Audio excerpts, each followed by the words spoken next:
আচ্ছা, best cooking প্যানগুলো কিভাবে চিনবো?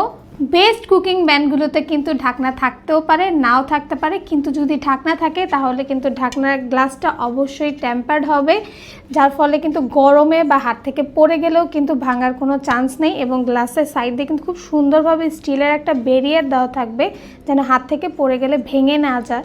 আর এখানে যে একটা নব থাকবে, এই নবটা স্টিলেরই নর্মালি থাকে। আর যদি ব্র্যান্ডেড হয় তাহলে কিন্তু এখানে ব্র্যান্ডের নামটাও খুব সুন্দরভাবে দেওয়া থাকবে, যেমনটা ঠিক এইখানে দেওয়া আছে। আর মেইন যে কুকিং প্যানটা, এটার ভিতরে কিন্তু খুব সুন্দরভাবে একটা স্মুথ টেক্সচার দেওয়া থাকবে, যার কারণে কিন্তু খাবার লেগে যাবে না বা পুড়ে যাবে না। আর নর্মালি এই ডিপ কুকিং প্যানগুলো কিন্তু মাংস বা খিচুড়ি, পোলাও, রোস্ট এগুলো রান্নার জন্যই হয়।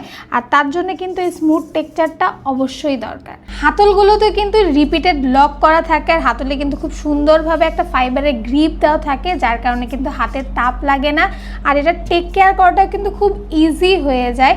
আর নর্মালি কিন্তু এই ধরনের ফিনিশিং এবং টেক্সচার কিন্তু লোকাল প্রোডাক্টগুলোতে থাকে না, ব্র্যান্ডেড এবং ইম্পোর্টেড প্রোডাক্টগুলোতেই কিন্তু এই ধরনের ফিনিশিং এবং টেক্সচার থাকে। আর এই প্যানগুলোর কিন্তু 5টি সাইজ হয়ে থাকে: 27.5, 29.5, 31.5, 33.5, 35.5 cm। ইম্পোর্টেড এবং ব্র্যান্ডেড প্রোডাক্টগুলোতে কিন্তু অবশ্যই ব্র্যান্ডের নাম একদম সুন্দর করে খোদাই করে দেওয়া থাকবে, আর ব্যাক সাইডেও কিন্তু সব ধরনের ইনফরমেশন দেওয়া থাকবে। এটা কিন্তু এক্স আয়রন ব্র্যান্ডের ম্যাচিওর্ড আয়রন ইউজ করা হয়েছে, মেড ইন চায়না, আর এটা কিন্তু কোরিয়ান টেকনোলজি। আর এই ইনফরমেশনগুলো যদি দেখে কেনেন তাহলে কিন্তু আপনি অবশ্যই একদম অথেন্টিক এবং অরিজিনাল প্রোডাক্টটি কিনতে পারবেন।